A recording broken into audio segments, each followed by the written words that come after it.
నమస్తే, welcome to special discussion. Saraswati నమస్తుభ్యం వరదే కామరూపిణి విద్యారంభం కరిష్యామి సిద్ధిర్భవతు మే సదా అంటూ హిందూ ధర్మం ప్రకారం చదువుల తల్లి సరస్వతిని స్మరిస్తూ అక్షరాభ్యాసం అనేది చేయిస్తూ ఉంటారు. అలాగే ఇప్పటికీ ప్రభుత్వ పాఠశాలల్లో సరస్వతి ప్రార్థనతోనే ప్రారంభిస్తున్నారు.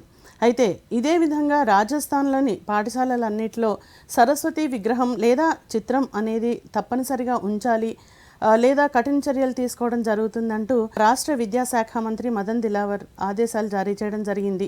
అయితే ఈ విధంగా ఆదేశాలు జారీ చేయడం, అలాగే డ్రెస్ కోడ్ విషయంలో కూడా చాలా స్ట్రిక్ట్గా ఉండాలి అంటూ ఆదేశాలు ఇవ్వడం జరిగింది. అయితే దీని వెనుక నేపథ్యం ఏంటి, దీనిపైన సమాజంలో ఎటువంటి ప్రభావం చూపించనుంది అనే విషయాలను చర్చించడానికి ఈరోజు మనతో ఉన్నారు ప్రముఖ విశ్లేషకులు బీకేఎస్ఆర్ అయ్యంగార్ గారు. ముందుగా వారిని ఆహ్వానిద్దాం. సార్ నమస్తే. చెప్పండి. ఇప్పుడు మనకి ఏంటంటే దీన్ని అన్ని కూడా మతపరమైన కోణంలో చూడడానికి బాగా అలవాటు పడిపోయారు సార్. అదే అంటే ఇప్పుడు నేను ఫస్ట్ అడగాలనుకున్నది ఏంటంటే, ఇటువంటి ఆదేశాలు జారీ చేయడం అనేది ఇప్పటి వరకు ఎక్కడ చూడలేదు, మనం మొదటిసారిగా చూస్తున్నాం. సో దీనికి దారితీసిన పరిస్థితులు ఏంటంటారు? ఇప్పుడు ఒకటండి, ప్రభుత్వాలకి కొన్ని కొన్ని పాలసీస్ ఉంటాయి. ఇప్పుడు ఉన్నప్పుడు ఏంటంటే పాలసీస్కి అనుగుణంగా వాళ్ళ యొక్క ప్లానింగ్ అనుగుణంగా వాళ్ళు సమాజంలోకి వాళ్ళ యొక్క ప్లాన్స్ ని ఎగ్జిక్యూషన్స్ చేస్తూ ఉంటారు. అవి సత్ఫలితాలు ఇస్తాయి మంచి ప్లాన్స్ అయితే. ఒకవేళ అవి ప్రజాదరణ పొందని పాలసీస్ అయితే కానీ ఖచ్చితంగా అవి వాటి మీద రిఫ్లెక్షన్స్ ఉంటాయి. ఇక్కడ ఈ విషయంలో చూస్తే ఏంటంటే సరస్వతీదేవిని హిందూ ఒక గాడెస్ కింద, ఒక దేవత కింద, దేవుడి కింద కూడా భావించవలసిన చదువుల తల్లి సరస్వతిగా మెజారిటీ హిందువుల యొక్క మనోభావాలకి ఆవిడ తల్లితో సమానం. అటువంటి తల్లి యొక్క చిత్రపటాన్ని పెట్టమన్నారు. మిగిలిన వాటిని వేటిని పెట్టద్దని ఏమి అంటలా. ఆ సరస్వతీదేవి యొక్క చిత్రపటాన్ని పెట్టండి, ఒక కోడ్ని అమలు చేయండి, పాటించండి అని చెప్పి ఒక ప్రభుత్వం ఇచ్చినప్పుడు దాన్ని అమలు చేయడానికి మాకు ఇష్టం లేదు అనుకున్నప్పుడు అనేక రకాల ఈ రోజున మైనారిటీ పాఠశాలల పేరు మీద నడుస్తున్న వాటిలో మరి హిందువులందరూ కూడా దాంట్లో చదువుకుంటున్న వాళ్ళ చేత కూడా ఈ ప్రార్థనలన్నీ చేయించినప్పుడు చేయిస్తున్నారు కదా. మరి ఆ సందర్భంలో ఏంటంటే ఎక్కువ అసలు హిందువుల్లోనే కమ్యూనిటీ హారం అనేది ఎక్కువ ఉంది, హిందువుల్లోనే మత సామరస్యం ఎక్కువ ఉంది, పరమత సహనం ఎక్కువగా ఉంది.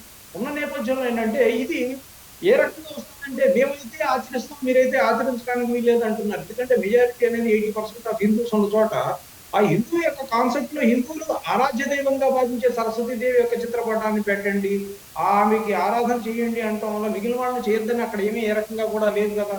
లేనప్పుడు ఏంటంటే సరస్వతీదేవి పెట్టుకోవడం తప్పు అని చెప్పి దాన్ని ఖండం చేయడం కానీ పెద్ద ఎత్తున యుద్ధాలు చేయడం కూడా అది సమంజసం కాదు. ఎందుకంటే కాన్సెప్ట్ ని అర్థం చేసుకోవడంలో ఇతరులంతా కూడా దాన్ని రాజకీయ రంగులు పులిమి వాళ్ళు చేస్తున్నారు తప్ప, అందులో కాన్సెప్ట్ని అర్థం చేసుకున్నట్టయితే నా తల్లిని నువ్వు గౌరవించు, నీ తల్లిని నేను గౌరవిస్తాను. అందరికీ మెజారిటీ హిందువుల యొక్క మాతృదేవత అయిన సరస్వతి దేవిని నువ్వు నమస్కారం పెట్టకపోయినా పర్వాలేదు, గౌరవించు. ఇప్పుడు ఫర్ ఎగ్జాంపుల్ మనం ఇతర మతస్థుల మ్యారేజెస్కి వాటికి వెళ్ళినప్పుడు అక్కడ ప్రార్థనలు చేస్తారు, మనం లేచి నిలబడతాం గౌరవంగా. అట్లా మనం ప్రార్థన చేయకపోయినా సైలెంట్గా ఉంటాం కూడా. నువ్వు ప్రార్థన చేయకుండా ఉండే హక్కు కూడా నీ రైట్ నీకు ఉంది, నీ ఫండమెంటల్ రైట్స్లో నీకున్న రైట్ నీకుంది, నువ్వు ఆచరించు. కానీ అసలు నన్ను ఏమీ చేయటానికి వీల్లేదు, మెజారిటీ హిందువులు అందరం నోరు మూసు కూర్చోవాలి, మేము మాత్రం మా పాఠశాలల్లో మేము అనేక రకాల విగ్రహాలు పెడతాం, అనేక రకాల ప్రార్థనలు చేస్తాం, మీరు కూడా వాటిని ఆచరించాలి, మా డ్రెస్ కోడ్లు మీరు పాటించాలనేది ఇంతకాలం నడుస్తూనే ఉంది కదా. అయితే ఏంటంటే దీని మీద చాలా చాలా జడ్జిమెంట్స్ కూడా వచ్చినాయి. ప్రభుత్వం యొక్క పాలసీ దాని మీద చర్చలు జరుగుతూ ఉన్నాయి, దాన్ని తప్ప ఒప్పు అనే దాని మీద కూడా విశ్లేషణలు జరుగుతున్నాయి. ఉదాహరణకి మీకు ఒక అద్భుతమైన విషయం చెప్తాను. చెప్పండి, 2007లో మీకు మధ్యప్రదేశ్లో ఈ రకంగా భగవద్గీతని పాఠ్యాంశంగా పెట్టాలని చెప్పి మధ్యప్రదేశ్ గవర్నమెంట్ నిర్ణయం చేసింది. ఇంకేముంది, ఇదంతా పెద్ద మత గ్రంథం, ఈ మత గ్రంథాన్ని ప్రవేశపెడితే సమాజానికి చాలా కీడు చేస్తుంది, ఇది పూర్తిగా సెక్యులర్ గవర్నమెంట్ నేపథ్యంలో ఈ రకంగా చేయటానికి అని చెప్పి అప్పుడున్న అక్కడ రోమన్ క్యాథలిక్ సొసైటీ వాళ్ళు దాని మీద గవర్నమెంట్కి కరస్పాండెన్స్ చేయడం, తర్వాత హైకోర్టులో రిట్ కూడా ఫైల్ చేస్తే మధ్యప్రదేశ్ హైకోర్టు దాని మీద వాళ్ళని అక్కడ ఉన్న వాళ్ళని ఎవరైతే పిటిషనర్స్ ఉన్నారో వాళ్ళని అడిగింది, మీరు భగవద్గీత చదువుకున్నారా ఎప్పుడైనా అని అడిగింది. అడిగితే వాళ్ళు నేను చదవలేదు, అయితే 2 నెలలు టైం ఇస్తున్నాం చదువుకురండి. ఆ 2 నెలల తర్వాత మళ్ళీ వచ్చాక చదివారా, ఏం చదివారా చెప్పండి అంటే ఇంకా మాకు పూర్తిగా అర్థం కాలేదంటే మరో 2 నెలలు టైం ఇచ్చింది. ఆ తర్వాత వచ్చాక ఏంటంటే మాకేం అర్థం కాలేదు. రోమన్ క్యాథలిక్ సొసైటీ కానీ వారి తరఫున వాదనలు చేసిన వారు కానీ ఎవరు కూడా మాకేం అర్థం కాలేదు. ఆ బెంచ్ మీద ఉన్న జడ్జెస్ భగవద్గీత యొక్క సారాన్ని, గొప్ప విషయాలని చెబుతూ, భగవద్గీత మీరు అనుకుంటున్నట్టుగా మత గ్రంథం కాదది, అదొక తత్వశాస్త్రం, అది హిందూ ఫిలాసఫీ కాదది, ఫిలాసఫీ ఒక బ్రహ్మాండమైన తత్వశాస్త్రం, సమాజాన్ని సన్మార్గంలో నడిపించే అద్భుతమైన గ్రంథం అది అని చెప్పారు. అంటే ఏమిటంటే ప్రతిదాన్ని మతపరమైన కోణంలో చూడటమే మనకు కూడా కమ్యూనల్ హార్మోనీ ఉండాలి. ఒక రకమైన హార్మోనీ అనేది నిజంగా హిందువులకే ఉంది కాబట్టి ఈ రోజు ఏంటంటే వెయ్యేళ్ళు అనేక రకాల కష్టాలు భరిస్తూ ఉన్నా సరే మౌనంగా ఉండి అన్నిటిని సహిస్తున్నారు. వీళ్ళు ఏ రకంగా చేయాలన్నా సరే ప్రతిదానికి భంగం తీసుకురావడం, దానికి ఒక రకమైన రాజకీయ రంగులు పులిమి దాన్ని సక్రమంగా చేయకుండా చేయడానికి ప్రయత్నం చేస్తున్నారు. ఇప్పుడు ఫర్ ఎగ్జాంపుల్ మీకు చెప్పాలంటే ఈ రకంగా చేయడానికి వీలైనప్పుడు మరి అనేక ఆలయాలను పిక్నిక్ స్పాట్ల కింద, టూరిస్ట్ స్పాట్ల కింద భావించి అన్య మతస్థులు వస్తూ ఉంటే అక్కడ ఏ రకంగా బిహేవ్ చేస్తున్నాయి ప్రభుత్వాలు? రావచ్చు అండి. అన్ని మతాల వాళ్ళు హిందూ ఆలయాలకి రావచ్చు అని చెప్పి ఒక కళ్ళగొల్లి మాట్లాడే అనేక రకాల రాజకీయ నాయకులు కూడా ఉన్నారు. ఇవేమి పిక్నిక్ స్పాట్స్ కాదు, ఇవేమి టూరిస్ట్ స్పాట్స్ కాదు, అన్య మతస్థులు రావాల్సిన అవసరం లేదని చెప్పి మీకు నమ్మకం లేదు. ఈ యొక్క హిందూ ధర్మశాస్త్రం మీద మీకు నమ్మకం లేనప్పుడు మీరు మా యొక్క హిందూ ఆలయాలు కానీ హిందూ చారిటబుల్ ఇన్స్టిట్యూషన్స్ కానీ మీరు రావాల్సిన అవసరం లేదన్నా సరే వచ్చి ఈ రోజున హిందూ ఆలయాలను ఏ రకంగా డిస్టర్బ్ చేస్తున్నారు? దీనికి బెస్ట్ ఎగ్జాంపుల్ నిన్నగాక మన చెన్నై హైకోర్టు జడ్జిమెంట్ ఇచ్చింది. అద్భుతమైన జడ్జిమెంట్ ఇచ్చింది. ఏం చేశారు అక్కడ? మీరు చేసిన పని అది హిందువులకు అత్యంత పవిత్రమైన దేవాలయంలో, అనంలో ఉన్న దేవాలయంలో మీరు వచ్చి అన్య మతస్థులు వచ్చి దాంట్లో మీ యొక్క ప్రార్థనలు చేసినప్పుడు ఏ రకంగా అక్కడ హిందువుల యొక్క మనోభావాలను దెబ్బతీశారు?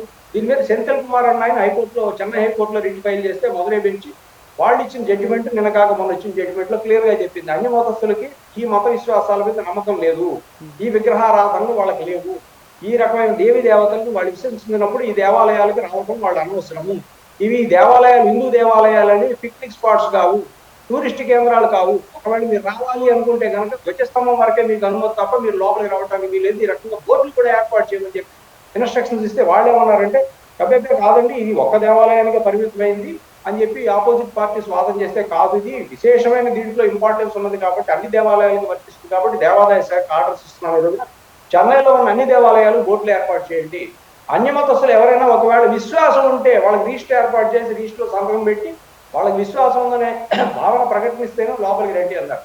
అంటే ఏమిటి? మీకు విశ్వాసం లేకపోయినా సరే ఒక పిక్నిక్ స్పాట్ వ్యవహార శైలి కింద వస్తున్నా మిమ్మల్ని మేము ఆదరిస్తున్నాం ఈ రోజు వరకు. కానీ ఈ రోజు చెన్నై హైకోర్టు అయితే మీరు ప్రార్థనలే చేసేస్తున్నారు అక్కడికి వచ్చి. అంటే ఏంటి? మనోభావాలను దెబ్బతీయటం కాదు. దీని విషయంలో చెన్నై హైకోర్టు అద్భుతమైన జడ్జిమెంట్ ఇచ్చింది. సో ఈ నేపథ్యంలో ఏంటంటే అత్యంత కమ్యూనల్ హార్మోనీ మెయింటైన్ చేసేది హిందువులు. ఈ రోజున హిందువులకి సరస్వతి మాత దైవం, తల్లి లాంటిది. ఆ తల్లిని మీరు కూడా ఎందుకు గౌరవించకూడదు? మీరు ఆరాధించమనో పూజలు చేయమనో చెప్పడం లేదు, మీరు కూడా గౌరవించండి.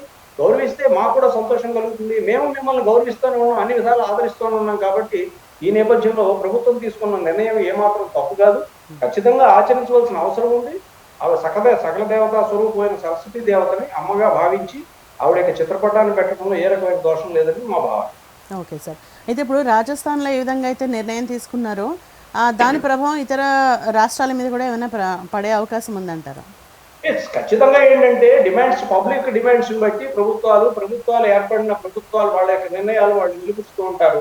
అక్కడ పాలకులు వాటిని గౌరవించినప్పుడు ఆయా రాష్ట్రాల్లో వాటిని అమలు చేయడానికి అవకాశం ఉంటుంది. ఒక రాష్ట్రంలో చేశారు కదా, ఇప్పుడు మధ్యప్రదేశ్ హైకోర్టులో అక్కడ హైకోర్టు ఇచ్చిన జడ్జిమెంట్ భగవద్గీతను ఒక మహాతత్వశాస్త్రం కింద భావించింది. అది గౌరవించినప్పుడు ఏంటంటే ఇవి ఇంటర్ప్రిట్ చేసుకుని ఇక్కడ కోర్ట్స్ కూడా ఆ రకమైన వచ్చిన ఏర్పాటు అయినప్పుడు వాటి మీద పరిగణలో తీసుకుని వాళ్ళు పరిశీలన చేసినట్టయితే వాటి ఇక్కడ కూడా ఆదరణీయంగా వాళ్ళు కూడా చేసే అవకాశాలు ఉంటాయి. అక్కడ ప్రయారిటీస్ స్టేట్ వైడ్ ఉన్న ప్రయారిటీస్ లో భాగంగా అక్కడ ఉన్న ప్రయారిటీలో అది సబ్జెక్ట్ తప్ప మిగిలినది ఒకవేళ ఇక్కడ ప్రజలు కూడా కావాలనుకునే పద్ధతిలో వెళ్తున్నప్పుడు జరుగుతుంది. ఎందుకంటే ఇప్పుడు రాష్ట్రానికి వచ్చేవాళ్ళు పింగళి వెంకయ్య గారి యొక్క చిత్రపటాన్ని పెట్టాలని దిగులు ఉన్నాయి. ఆయన పట్టమే పెట్టట్లా. మీకు ఎన్నో ఉన్నాయండి. ఈ రోజు చెప్పాలంటే జనగణమని మీరెవరు గౌరవించరు. ఇప్పుడు దాని విషయంలో మేము ఆర్టీఐ యాక్ట్ కింద ప్రైమ్ మినిస్టర్ ఆఫీస్కి మేము అప్లికేషన్ ఫైల్ చేసాం. చేస్తే ఏమైంది? వందే మాత్రాన్ని అసలు పట్టించుకోవట్లేదు ఎవరు. వందే మాత్రం వచ్చిన లేచి నిలబడలేదంటే జనగణమనికి ఎంత ఇంపార్టెన్స్ ఉందో మా వందే మాత్రానికి కూడా అంత ఇంపార్టెన్స్ ఉంది అన్నారు. అటు వందే మాత్రాన్ని కానీ జనగణమని కానీ ఎంతమంది గౌరవిస్తున్నారు? మేము సైలెంట్ గా ఉండడం మా యొక్క రాజ్యాంగ హక్కు ఉన్నారు, ఉంటే ఉండండి, కాదని ఎవరు అనలేదు. కానీ ఏంటంటే అసలు జనగణమనే హిందూ పాట, వందే మాత్రమే హిందూ పాటలు అని చెప్పి మీరు వాటిని విమర్శించే పద్ధతిలో ఉన్నట్టయితే మెజారిటీ హిందువుల్ని మీరు బాధ పెడుతున్నట్టు అవుతుంది. ఆ రకంగా కాకుండా కమ్యూనల్ హార్మోన్ మెయింటైన్ చేసే విధంగా హిందువుల యొక్క మనోభావాలను కూడా గౌరవించి గుర్తించవలసిన అవసరం ఉందని మేము పనిచేస్తాం. ఇప్పుడు మనం చూసుకుంటున్నట్టయితే దక్షిణ భారతదేశంలో ఎక్కువగా తమిళనాడు రాష్ట్రంలో హిందూ ధర్మాన్ని పాటించేవారు ఎక్కువగా ఉన్నారు. అంటే దేవాలయాలకు వెళ్ళే వాళ్ళు కానీ మన సాంప్రదాయాన్ని పాటించే వాళ్ళు కానీ ఎక్కువగా మనకి తమిళనాడులో చూస్తూ ఉంటాం. సో అక్కడ కూడా ఇటువంటి నిబంధనలు ఏవి పెట్టకపోవడాన్ని ఎలా తీసుకోవాలి? ఇప్పుడు ఒకటండి, తమిళనాడుకు వచ్చేటంటే తమిళనాడులోను కేరళలోనూ ఉన్న అద్భుతమైన దేవాలయాలు ఎక్కడ లేవు. ఆంధ్రప్రదేశ్ కన్నా కూడా దైవభక్తి చాలా ఎక్కువ ఉన్న దేవాలయాలు అక్కడ ఉన్న ప్రాంతాలు అవి.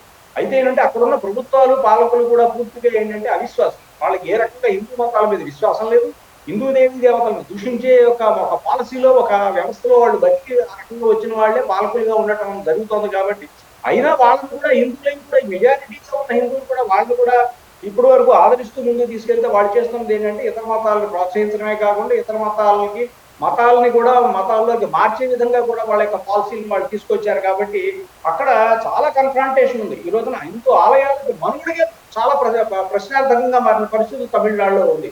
అనేక ఆలయాల్లోకి లోపలికి చొచ్చుకుని వచ్చి కూడా చేస్తున్నారు. ఈ రోజున మీరు అయ్యప్ప దేవాలయంలో చూడండి, మతం మీద విశ్వాసం లేని వాళ్ళు ఎందుకు వచ్చి వాళ్ళు చేసిన పని ఏమిటి? యాక్చువల్గా వాళ్ళకి మతం మీద విశ్వాసం లేదు, దేవుడి మీద విశ్వాసం లేదు. ఆ వచ్చిన వాళ్ళు లోపలికి వచ్చి చేసిన బీభత్సాలు ఇంత అంతా కాదు. వాళ్ళంతా కూడా నాస్తికులు, మతం మీద గౌరవం లేని వాళ్ళు, పూర్తిగా ఏంటంటే అవిశ్వాసులు. విద్వేషాలు రెచ్చగొట్టడం వాళ్ళ మెయిన్ ఎజెండా. అదే ఇప్పుడు తమిళనాడు జరుగుతుంది అదే. లేకపోతే సనాతన ధర్మాన్ని కించపరిచిన వ్యక్తిని ఏం చేయాలండి? సనాతన ధర్మాన్ని కించపరిచి సనాతన ధర్మాన్ని అవమానపరిచిన వ్యక్తిని ఈరోజు చాలా కేసులు కూడా ఫైల్ చేశారు. అఫ్కోర్స్ అవన్నీ కూడా నడుస్తూ ఉంటాయి. సనాతన ధర్మాన్ని కానీ, దేవీ దేవతలను కానీ, రామాయణ భారతాలను కానీ, వ్యాస వాల్మీకులను కానీ, భాగవతాన్ని కానీ, భారతాన్ని కానీ, ఏ రకంగా రామాయణాన్ని కానీ, వీటిని ఏ పురాణాలను కానీ ఏ రకంగా కూడా క్రిటిసైజ్ చేయడానికి ఏ రకంగా ఆస్కారం లేదు. వీటిని క్రిటిసైజ్ చేస్తే రాజ్యాంగాన్ని దూషించినంత నేరం అవుతుందని చెప్పి ఇది మేము చెప్పాలా, అలహాబాద్ హైకోర్టు స్టేట్మెంట్ క్లియర్ గా స్పష్టంగా ఉంది. అంటే శ్రీరామచంద్రుడిని విమర్శించడానికి వీల్లేదు, నువ్వు తిట్టడానికి వీలు. ఇప్పుడు చూడండి, నిన్నకాక మొన్న ఒక పెద్ద మనిషి రామాయణాన్ని ఎంత దుర్భాషలాడుతూ, ఎంత విశ్లేషణ చేస్తూ ఇష్టం వచ్చినట్టుగా మాట్లాడాడు. చాలా ఈ రోజున పెద్ద సెన్సేషన్ అవుతుంది. అన్ని రకాల ఛానల్స్ లో కూడా దాని మీద డిబేట్స్ జరుగుతున్నాయి. రామాయణాన్ని క్రిటిసైజ్ చేస్తూ వక్రీకరిస్తూ రాముల వారిని ఈ రోజు గొప్ప రామమందిరం నిర్మాణం చేసుకుంటూ నువ్వు సంతోషపడు, లేదా ఇట్లా కూర్చో. అంతేగాని మెజారిటీ యొక్క హిందువుల యొక్క మనోభావాన్ని ఏ రకంగా దెబ్బతీస్తున్నావు? శ్రీరామచంద్రమూర్తిని ఎంత అవమానం చేస్తున్నావు? సీతమ్మని ఎంత అవమానం చేస్తున్నావు? అటువంటి వ్యక్తులకి ఏంటంటే ఖచ్చితంగా ఏంటంటే పనిషబుల్.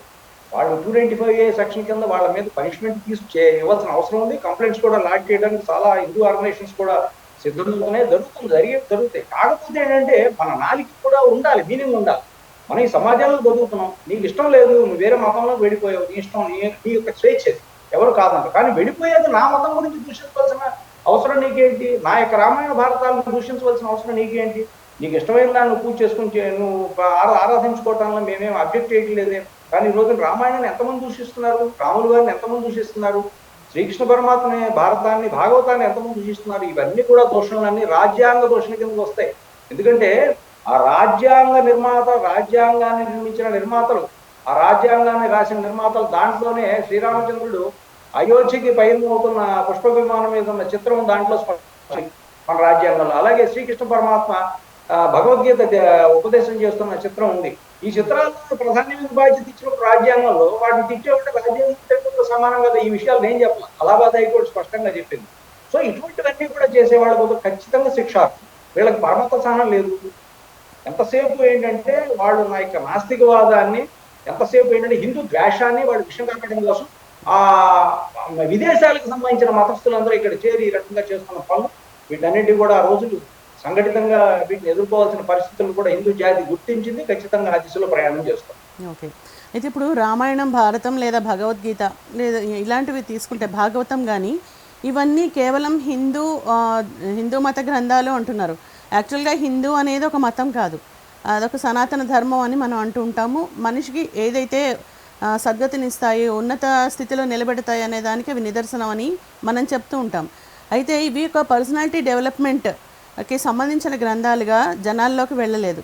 సో ఆ విధంగా విమర్శించడానికి కారణమవుతోందని మీరు అనుకుంటున్నారా? ఇప్పుడు ఏంటంటే ఈ యొక్క మేధావులు అని చెప్పుకుంటున్న ఈ మేధావులు, వీళ్ళందరూ కూడా మేధావులు కాదు.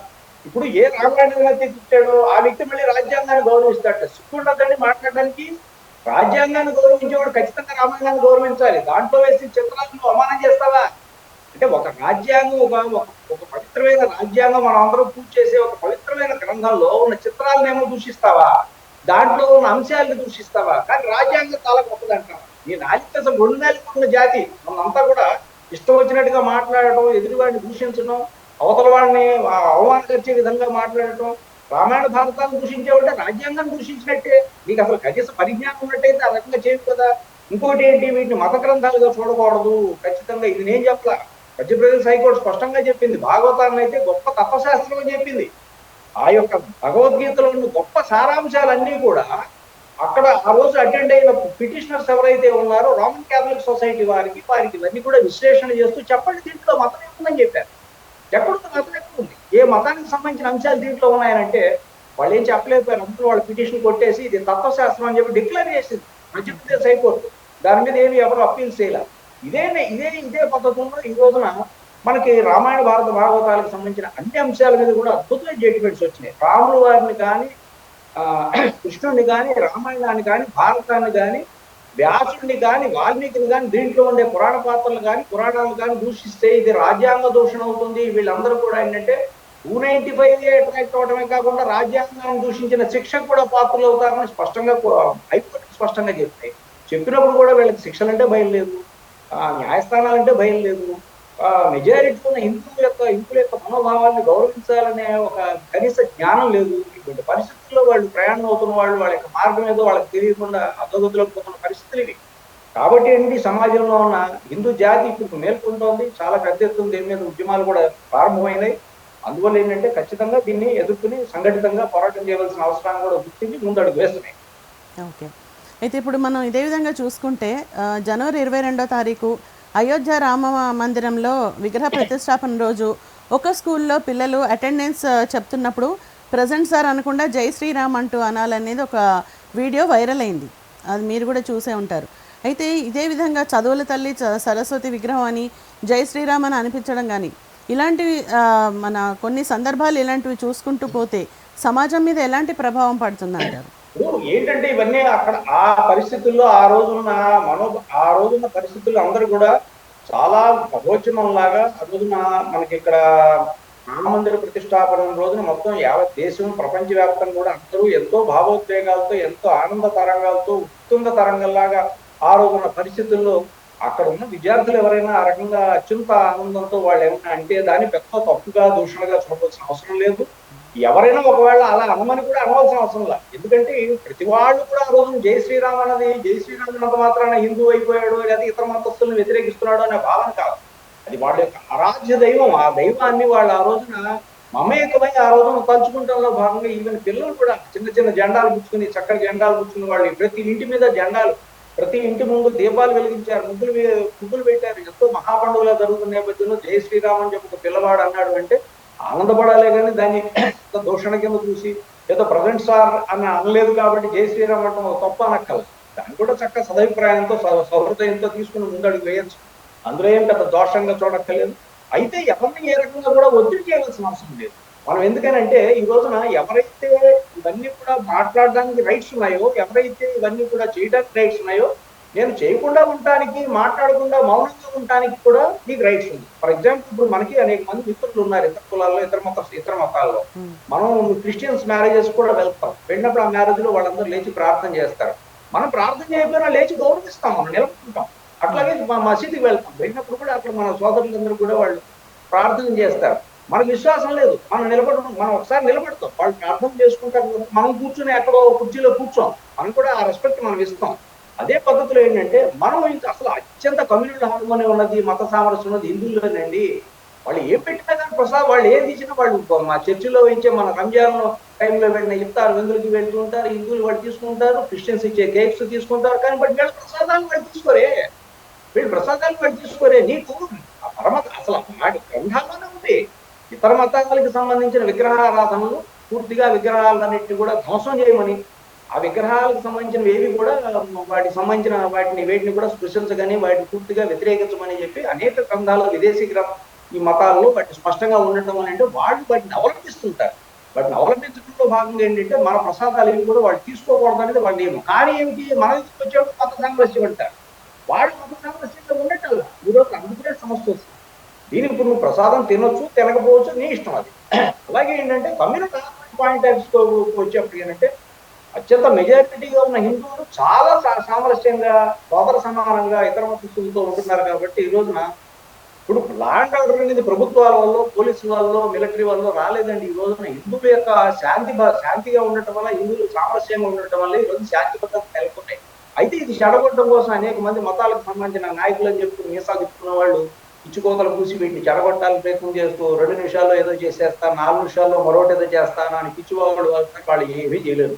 ఇవన్నీ కూడా చాలా గాలిలో కలిసిపోయినాయి. పెద్ద పెద్ద 1000 సంవత్సరాల పోరాట జీవితంలో ఎన్నో లక్షల మంది, కోట్ల మంది జీవితాలు అర్పణం చేసి, త్యాగాలు చేసిన పరిస్థితుల్లో కూడా ఈ రోజు జాతి మెజారిటీగా ఉంది తప్ప కానీ వీళ్ళు ఎవరు కూడా ఏం గుర్తులేరు.